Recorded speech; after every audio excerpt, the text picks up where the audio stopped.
Hi everyone. Today we're going to look at Scott, Smith, Chu and Friesen's paper on examining the efficacy of inquiry-based approaches to education. This paper is trying to explore to what extent has inquiry-based education successful in achieving its intended results. Ian Hill, a former Deputy Director General from IBO Geneva, drafted an impression of educational trends in the West from 17th century up to the 1960s. In the early 20th century, Dewey, a key leader in the progressive movement in education, called for a shift from the traditional education, which is marked by transmission-based approaches, to the process of inquiry led by learner. The progressive education ideas emerged during that time because of the increased access to commercial air flights, telecommunications, and movement of families around the globe for work that increased interconnectedness between nations. So there was a need to reimagine learning for the affected children. This is what has encouraged the initiation of IB diploma program with a focus on international mindedness. If we look at the list closely, the one on the right side, the progressive education ideas such as critical thinking, constructivist, child-centered do overlap with characteristics in inquiry-based education, which we will describe in the next few slides. According to OECD 2016 report, global leaders in education are committed to inquiry-based education with features such as student-centered, skills-based, and focusing on lifelong learning. In IB, not only are the attributes in the learner profile promote inquiry, it is a central idea in approaches to teaching that can promote deeper level of understanding in learning. Therefore, in 2013, there was a curricular shift to inquiry-based education made by the Ministry of Education in Alberta, Canada. However, 5 years down the road, the inquiry model received more opposition than support from the editors of the local daily newspapers.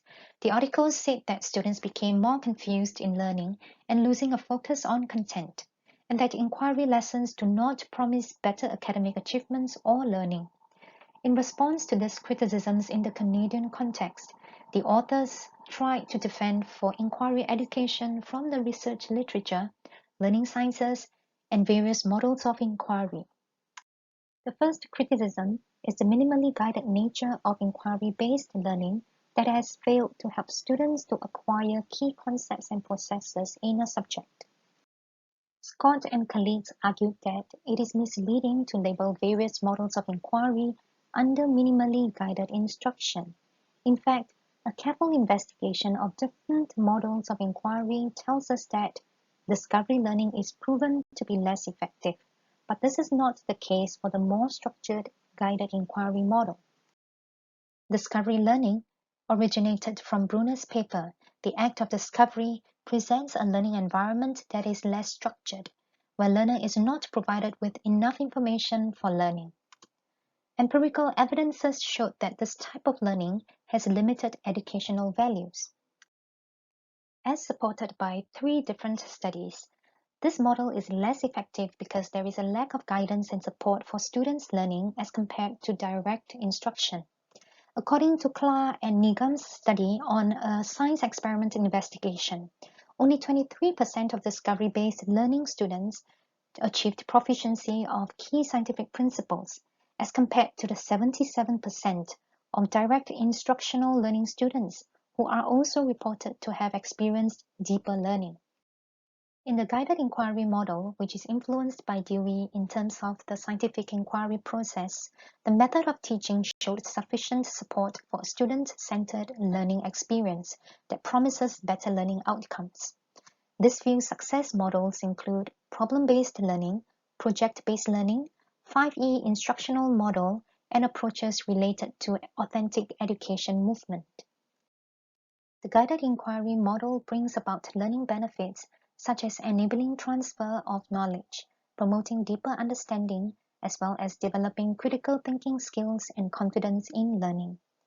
A longitudinal study of the 5E model even showed promising results of reducing the achievement gap for the underprivileged students. For the approaches related to authentic education movement, they are not methods, but representing efforts to connect learning of students to real-life contexts, thereby promoting development of inquiry skills and encouraging authentic intellectual work. Now, the second criticism against inquiry is a division between direct instruction and approaches to inquiry from discovery learning. Scott and colleagues again argued that it was an unnecessary division because direct instruction can be embedded in a range of teaching strategies within a learning sequence. For instance, the third E of the 5E inquiry model, which represents the explanation stage, is where explicit instruction of procedural heuristics are taught so that students could make better learning connections between the phases. In fact, Hattie and Donohue's model of learning suggests that a good match between the instructional approach and students' learning stages is what makes a teaching model useful in maximizing students' learning benefits. For instance, problem-based learning, PBL, is a kind of deep learning that requires students to have some form of basic knowledge to start off with. So, to move from surface to deep learning based on this model of learning, a teacher might want to conduct direct instruction to give enough content for the students to start off, then proceed with PBL. Else, introducing PBL at the surface learning stage will otherwise guarantee a confused group of students. The third criticism against inquiry is that the approach focuses on the process of learning and not the content, so students fail to gain foundational skills and knowledge. Scott and colleagues argued that's not the case. Models of inquiry actually calls for a different way to demonstrate content knowledge beyond regurgitation by applying knowledge in new contexts through intellectually demanding assignments and tasks. Such active learning process is what the learning sciences has affirmed to be useful to bring about lasting changes in neuronal structures in the brain. The final criticism quoted Hattie's meta-analysis results that state inquiry-based teaching has very little positive influence on students' achievement.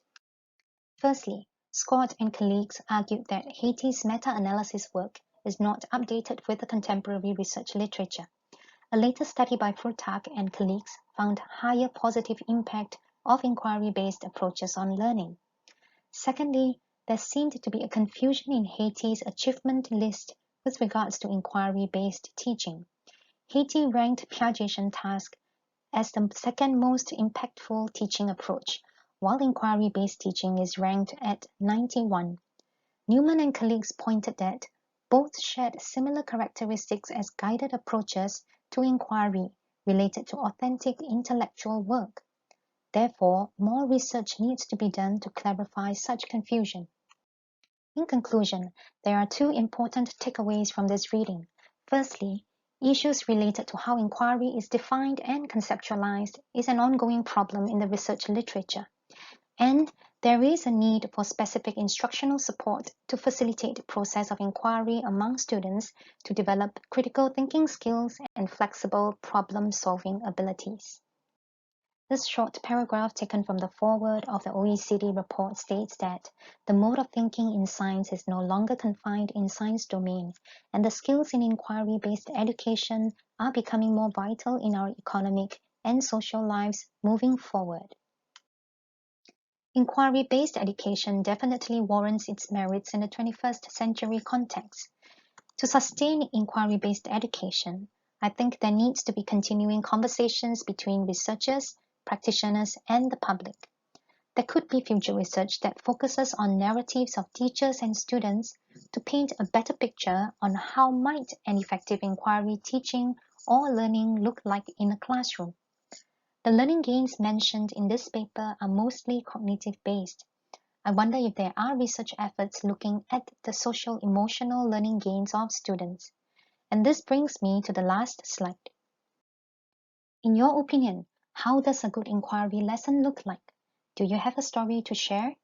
What challenges do you have or foresee when planning an inquiry lesson?